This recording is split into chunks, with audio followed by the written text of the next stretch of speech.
পুরাতন দলিল উঠানোর দরকার, কিন্তু কিভাবে কোন জায়গায় গেলে খুব দ্রুততার সাথে সহজেই টাকা খরচ করা ছাড়াই এই দলিল উঠাতে পারবেন, এটা কিন্তু অনেকেই জানে না। এই ক্ষেত্রে অনেক সময় দেখা যায় কোনো ব্যক্তি থার্ড পার্টি বা ব্রোকারের মাধ্যমে যখন দলিল উঠাতে যায়, সে সময় তার কাছ থেকে হাজার হাজার টাকা নিয়ে নেয় এই দালাল চক্র।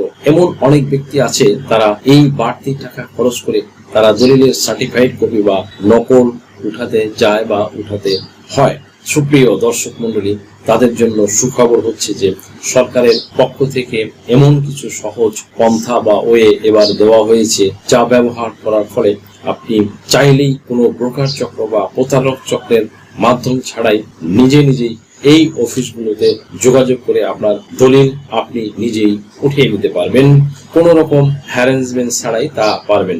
দলিল যদি হারিয়ে যায়, সেই ক্ষেত্রে প্রথমে কি করতে হবে সেই সম্পর্কে আজকে জানাবো, যে কোথায় পাওয়া যায় সেই বিষয়ে জানাবো, অনলাইনে কিভাবে খোঁজ করবেন, অফিসে গিয়ে কিভাবে আবেদন করবেন, অ্যান্ড দেন তথাপিও না পেলে বিজ্ঞ আদালতের সাহায্যে নেওয়ার সিস্টেম এবং সতর্কতা ও পরামর্শ। ভিউয়ার্স, বাংলাদেশের বেশ কিছু এলাকায় ইতিমধ্যে দলিল অনলাইনকরণ করা হয়েছে।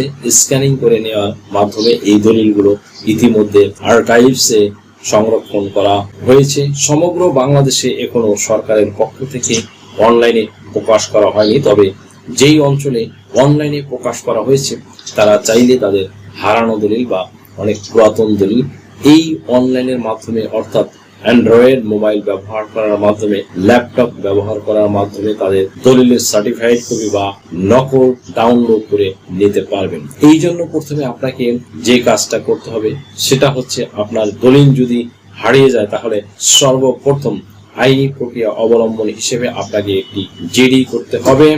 নির্দিষ্ট বা নিকটস্থ থানা বা পুলিশ স্টেশনে যে জিডিটা করতে হবে। জিডির আবেদনপত্রে আপনি যে বিষয়গুলো লিখবেন, এটা হচ্ছে 1 নম্বরে দলিলের নম্বর এবং সাল, অর্থাৎ দলিলের নাম্বার যদি আপনার মনে থাকে ফলে দলিলের নাম্বার ধরে এবং কত সালে ছিল দলিলটা সম্পাদন করা, এই দুইটা জিনিস উল্লেখ করে আপনাকে একটা জিডি দায়ের করতে হবে। এছাড়া দলিলটা যে রেজিস্ট্রি অফিসে বা যেই রেজিস্ট্রেশন অফিসের আওতাভুক্ত হয়ে রেজিস্ট্রেশন হয়েছে, সেই রেজিস্ট্রি অফিসের নাম, দলিল হারানোর সময় এবং স্থান, কোথায় হারিয়েছে এবং কোন জায়গায় হারিয়েছে, নিজের এনআইডি এবং মোবাইল নাম্বার এবং তথ্যগুলো, এইসব তথ্যগুলো প্রদান করে আপনাকে একটা জিডি করতে হবে। মনে রাখবেন, জিডির একটি কপি ভবিষ্যতের জন্য সংরক্ষণ করে রাখবেন, এটা লাগবে, তাই সেটা ভালোভাবে আপনার কাছে রেখে দিবেন। বাংলাদেশের প্রত্যেক দলিল রেজিস্ট্রেশন হওয়ার সময় তার একটা কপি সরকারি অফিসে জমা রাখা হয়, সাব রেজিস্টার অফিসে এটা থাকে। প্রথমে উপজেলা বা থানা পর্যায়ে যে আপনার সাব রেজিস্টার কার্যালয় রয়েছে, এখানে আপনার দলিল সাধারণত 3 থেকে 5 বছর সংরক্ষণ করে রাখে বা করা থাকে। এরপরে জেলা রেকর্ড রুম, এখানে আপনার জেলা প্রশাসনের আওতাভুক্ত এই জেলার রেকর্ড রুমে পরবর্তীতে দলিল স্থায়ীভাবে সংরক্ষণ করা হয়। ন্যাশনাল আর্কাইভে বিশেষভাবে পুরাতন দলিলের জন্য, যে পুরাতন দলিলগুলো বলতে আমরা বুঝি 1908 সাল থেকে সরকারিভাবে যে দলিলগুলো একেবারে সরকারের আওতাভুক্ত করা হয়েছে, সেই দলিলগুলো, দ্যাট মিনস সিএস রেকর্ড থেকে শুরু করে এই দলিলগুলো কিন্তু আর্কাইভ এর মাধ্যমে সংরক্ষণ করা হয়। দলিল যদি আপনার হারিয়ে যায় তাহলে এই অফিসগুলো থেকে আপনি দলিলের সার্টিফাইড কপি বা অ্যাটাস্টেড কপি পেতে পারবেন এবং সেটা আইনগতভাবে আপনার জন্য বৈধ, এবং এই অফিসগুলো থেকে আপনাকে সরবরাহ করা এই অফিসের দায়িত্বশীল কর্মকর্তা কর্মচারীদের জন্য সেটা এক প্রকার সরকারের পক্ষ থেকে নির্দেশ দেওয়া থাকে। ভিউয়ার্স, দলিলের কপি পেতে গেলে আপনাকে সার্টিফাইড কপি এর জন্য আবেদন করতে হবে সংশ্লিষ্ট সাব রেজিস্টার অফিসে। সর্বপ্রথম আপনি আগে খোঁজ নেবেন যে আপনার সাব রেজিস্টার কার্যালয় আপনার পুরাতন দলিল সংরক্ষিত আছে কিনা। যদি থাকে সেই ক্ষেত্রে আপনি আবেদন করবেন। তবে এখানে সাব রেজিস্টার কার্যালয় আপনার আবেদন করার জন্য বা দলিল সার্টিফাইড করার জন্য আপনার কিন্তু বেশ কিছু ডকুমেন্টস রিকোয়ারমেন্টস এর প্রয়োজন হবে। তার ভিতরে একটি জাতীয় পরিচয়পত্র বা এনআইডি হারানোর জিডির দলিল নম্বর, ও সাল যদি জানা থাকে, দলিলের মালিকের নাম, জমির দাগ খতিয়ান, মৌজা, উপজেলা এবং সরকার নির্ধারিত ফি, স্ট্যাম্প। সব থেকে বড় বিষয় হচ্ছে জমির দাগ খতিয়ান, মৌজা, এই বিষয়গুলো আপনাকে অবশ্যই এনশিওর করতে হবে। অ্যান্ড দেন আবেদন প্রক্রিয়া মানে হচ্ছে আবেদন কিভাবে করবেন। অফিসে গিয়ে প্রথমে ফর্ম সংগ্রহ করবেন, এরপরে প্রয়োজনীয় তথ্য ও কাগজপত্র সংগ্রহ করবেন, অফিসিয়াল ফি জমা দিবেন, রসিদ সংগ্রহ করবেন, নির্ধারিত তারিখে গিয়ে সার্টিফাইড কপি সরবরাহ করা হয়। এরপর থেকে পুরাতন দলিল, দ্যাট মিনস এটা কিন্তু রিসেন্টলি বা নতুন দলিলের ক্ষেত্রে এটা প্রযোজ্য নয়। এটা অনেক পুরাতন দলিল যদি আপনি বুঝতে চান, সেই ক্ষেত্রে সাব রেজিস্ট্রি কার্যালয়ে না গিয়ে আপনি সরাসরি জেলা রেকর্ড রুমে যাবেন। অনেক সময় 20 থেকে 50 বছর আগের পুরাতন দলিল সরাসরি সাব রেজিস্ট্রার অফিসে নাও পাওয়া যেতে পারে।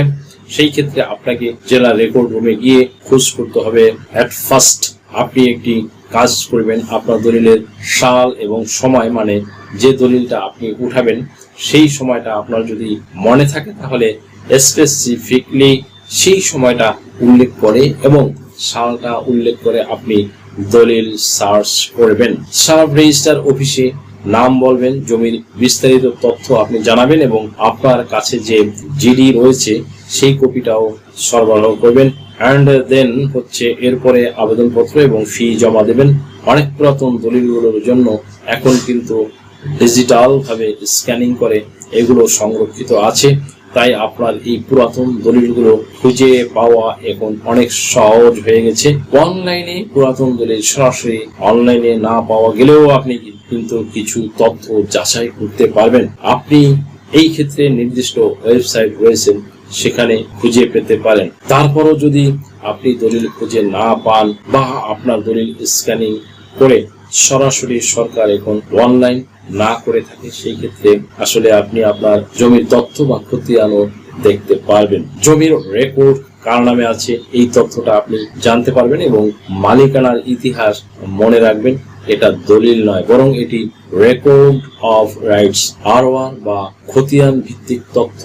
অনলাইনে আপনি সেই তথ্যটা যাচাই বাছাই করতে পারবেন। সেটা হচ্ছে আপনার দলিল নয়, রেকর্ড অফ রাইটস বা খতিয়ানের তথ্য আপনি বিস্তারিতভাবে জানতে পারবেন।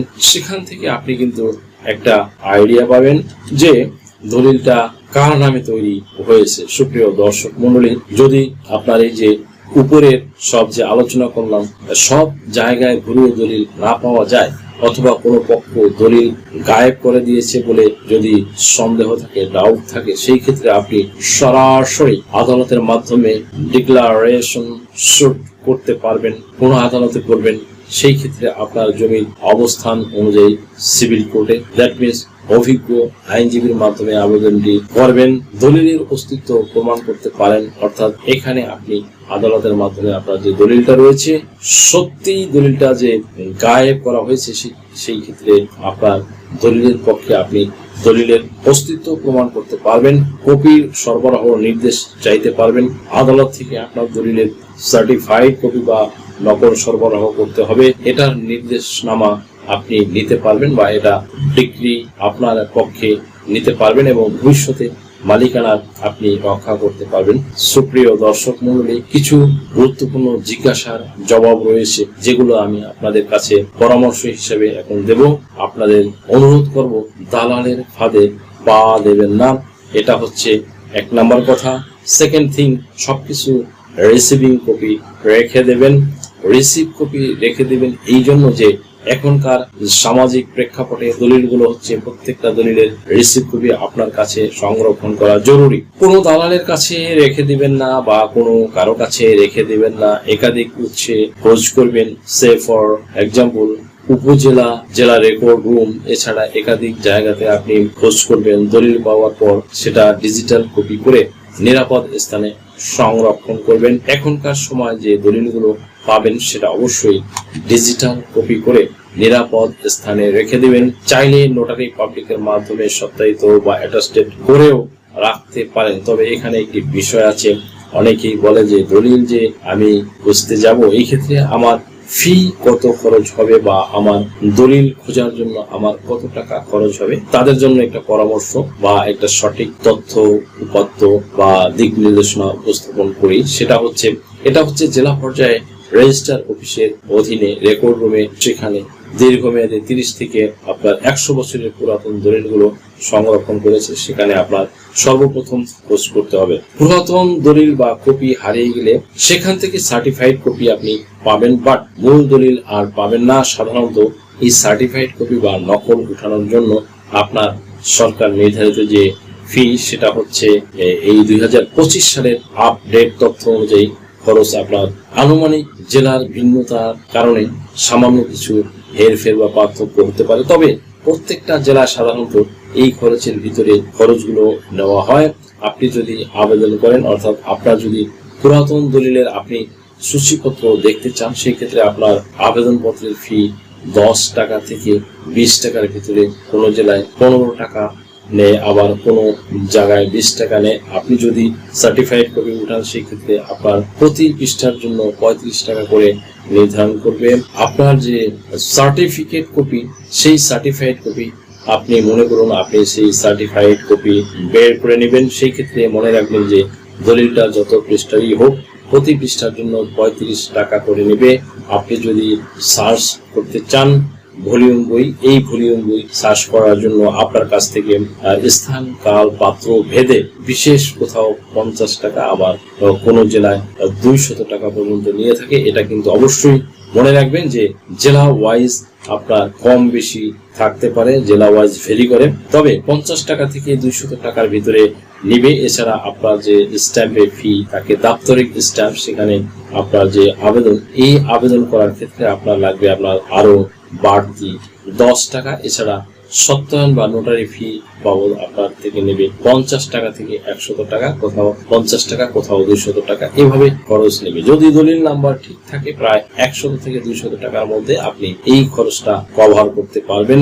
যদি দলিল নাম্বার না থাকে, শুধু জমির বর্ণনা থাকে, তাহলে প্রায় 200 থেকে 500 টাকা বা তারও বেশি টাকা আপনার কাছে থেকে নিয়ে নেবে। আপনি যখন দলিলটা সার্চ করবেন বা আপনার ভলিউম বই আপনি যাচাই করবেন, তখন আপনি দেখবেন যে আপনার দলিল নাম্বার, আপনার যে সে ফর এক্সাম্পল মনে নেই, সেই ক্ষেত্রে আপনার যাচাইয়ের জন্য ওই খরচগুলো তো নেবেই, বাড়তি আবার এখানেও আপনার থেকে 200 টাকা থেকে শুরু করে 500 টাকা পর্যন্ত খরচ নেবে। আর যদি আপনার দলিল নাম্বার মনে থাকে, তাহলে মনে রাখবেন আপনার মোট খরচ 100 থেকে 200 টাকার ভিতরে হয়ে যাবে। এখন প্রশ্ন হচ্ছে যে দলিল হাতে পেতে আপনার আবার কতদিন সময় লাগবে। যদি আপনার দলিল নাম্বার জানা থাকে, সেই ক্ষেত্রে সাধারণত 5 থেকে 7 কর্মদিবসের ভিতরেই আপনার দলিল সরবরাহ করা হয়। আর যদি আপনার দলিল নাম্বার মনে না থাকে, তাহলে অবশ্যই এটা সময় সাপেক্ষ ব্যাপার। সেই ক্ষেত্রে সময় লাগবে আপনার 15 থেকে 20 কর্মদিবস বা তারও বেশি সময় লাগতে পারে। এখানেও আপনার দলিল যখন সার্চ করতে যাবেন, তখন অবশ্যই আপনার জাতীয় পরিচয়পত্রটা সাথে নেবেন। আপনার হারানো দলিলের যে জিডি করেছিলেন, সেই জিডির কপিটাও সাথে নেবেন। এছাড়া দলিলের সাল, রেজিস্ট্রেশন অফিসের নাম যদি জানা থাকে উল্লেখ করবেন। জমির ঠিকানা, দাগ নাম্বার, খতিয়ান, মৌজা নাম্বার, এগুলো অবশ্যই ভালোভাবে আগে জেনে নেবেন। আবেদনের কাগজ এবং স্ট্যাম্প, সরকার নির্ধারিত যে ফি রসিদের মাধ্যমে, এগুলো আপনার কাছে সংরক্ষিত থাকলে এই কার্যক্রমগুলো বা এই ডকুমেন্টস গুলো, রিকোয়ারমেন্টস গুলো, এই এলিমেন্টস গুলো আপনার সাথে নেবেন। প্রথমে আপনি যে কাজটি করবেন সেটা হচ্ছে আপনার জেলার রেজিস্ট্রি অফিসে যে রেকর্ড রুম, আপনি ওই তথ্যগুলো যাচাই করবেন। মানে জেলার রেজিস্ট্রার কার্যালয়ে গেলেই আপনার এই প্রায় 100 বছর পুরাতন যে দলিল, সেই দলিল আপনি উঠিয়ে নিতে পারবেন। সুপ্রিয় দর্শক মন্ডলী, মোদ্দা কথা হচ্ছে এই যে আপনার যত পুরাতন দলিল হোক না কেন, আপনাকে অনেকেই হয়তো বলবে যে আপনি এই দলিল সার্চ করবেন না, এই দলিল পাবেন না, কারণ এই দলিল কখনোই পাবেন না। কিন্তু বাস্তব প্রেক্ষাপট সম্পূর্ণ ভিন্ন। তার মানে অবশ্যই আপনার দলিল যত পুরাতন হোক না কেন আপনি পাবেনই। এখন সময় এসেছে আপনি আপনার দলিল খুঁজে পাবেন, এবং এটা অত্যন্ত সহজ করে দেওয়া হয়েছে সরকারের পক্ষ থেকে।